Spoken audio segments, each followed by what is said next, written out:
Hey guys, hope you're okay. Today we're going to be going over three kind of hinge movements you can do to upgrade your workout. And they are, it's going to be an idea in there. Hinge movements are really important for glute, lower back support, hamstring growth, and just needed to make sure that you're able to bend over when you get to an older age. So hinge movement should be a part of your training program, period, because we don't just get strong for aesthetics, we get strong for life. So the first hinge movement I'm going to go over, which is the one that people don't really like the most, is a good morning. I absolutely love a good morning. The limiting factor of a good morning is that the load, hinging it over, very rarely feels comfortable. There are two ways you can do it. You can do it with a barbell, or you can do it with a safety bar. And if you're lucky to have a safety bar at your gym, that'd be great. If you don't have a safety bar at your gym, this is what a safety bar looks like. You have a pad here in the middle and you have two shoulder pads here.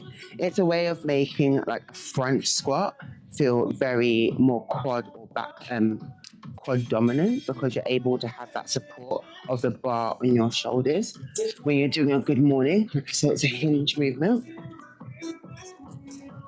It just sits a little bit nicer on your shoulders.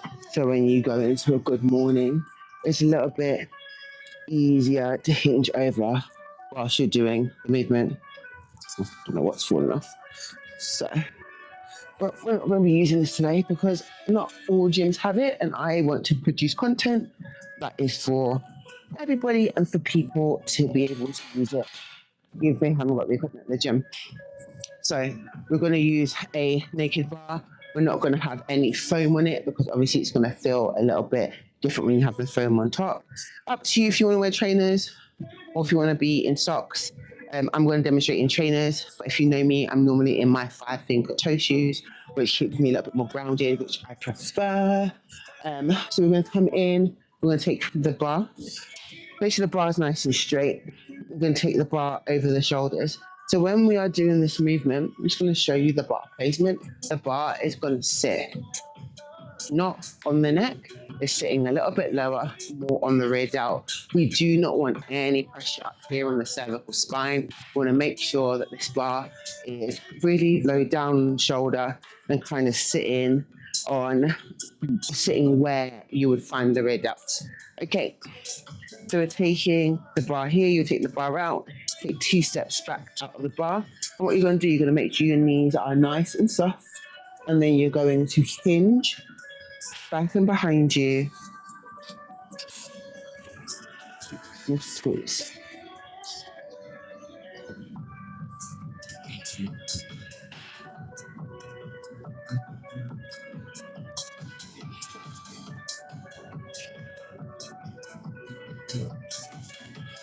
Really good hinge movement to work definitely like that mid back, upper back area, and your glutes and your hamstrings.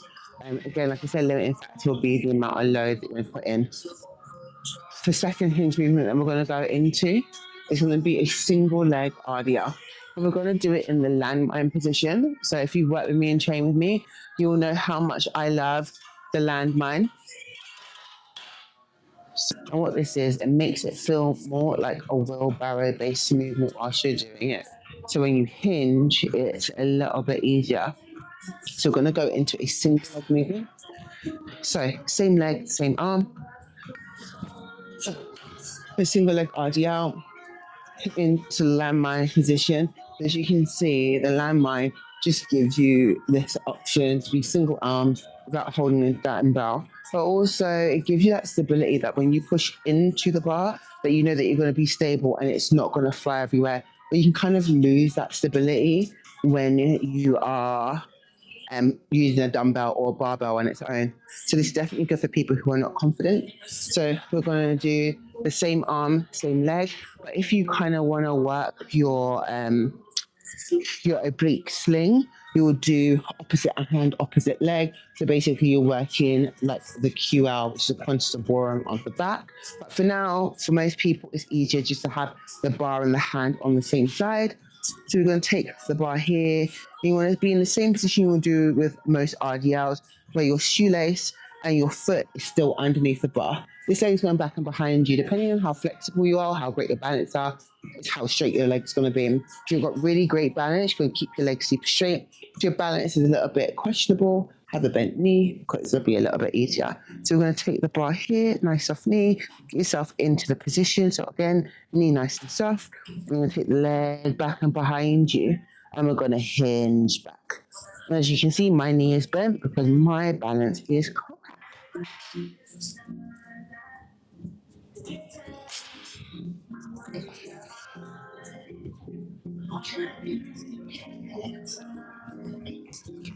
And then you're going to swap over, and you're going to do the other side. Feel me?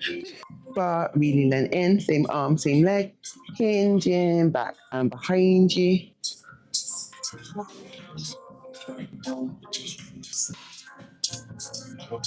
As you can see, my right side's got more stability, so this leg can actually be a lot straighter.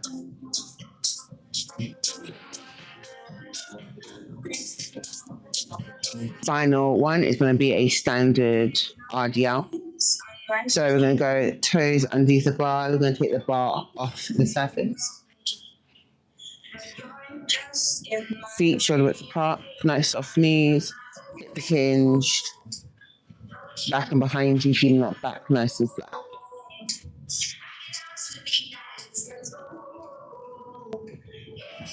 Quite commonly, what I do find is that some of my clients do come to me with a high level of flexibility. And if that is you and you are really flexible and you feel like, you know what, an RDL, I'm not really feeling the hamstring stretch, you can always put yourself on a platform to give yourself a couple of extra inches. And this would be a deficit deadlift. So the deficit is at the bottom. So basically give you that extra few steps. I'm not warm enough. But as I get warm, my hamstrings sometimes need a bigger stretch. But you have to maintain the full RDL hinge position whilst you're doing it.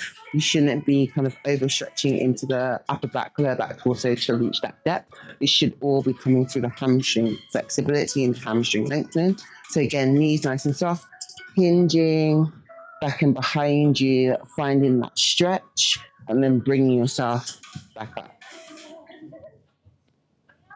So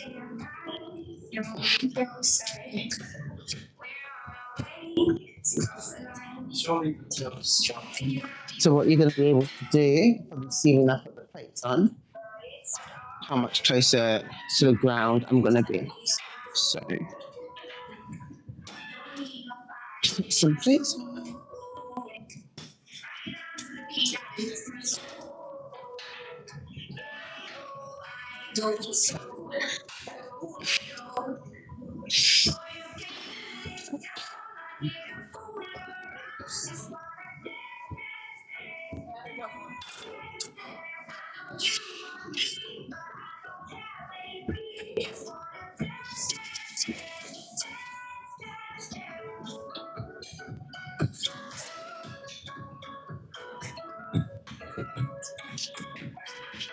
Let me know how you get on. Have a go with those hamstrings or RDLs or hinge movements, and let me know if you feel they're good for you.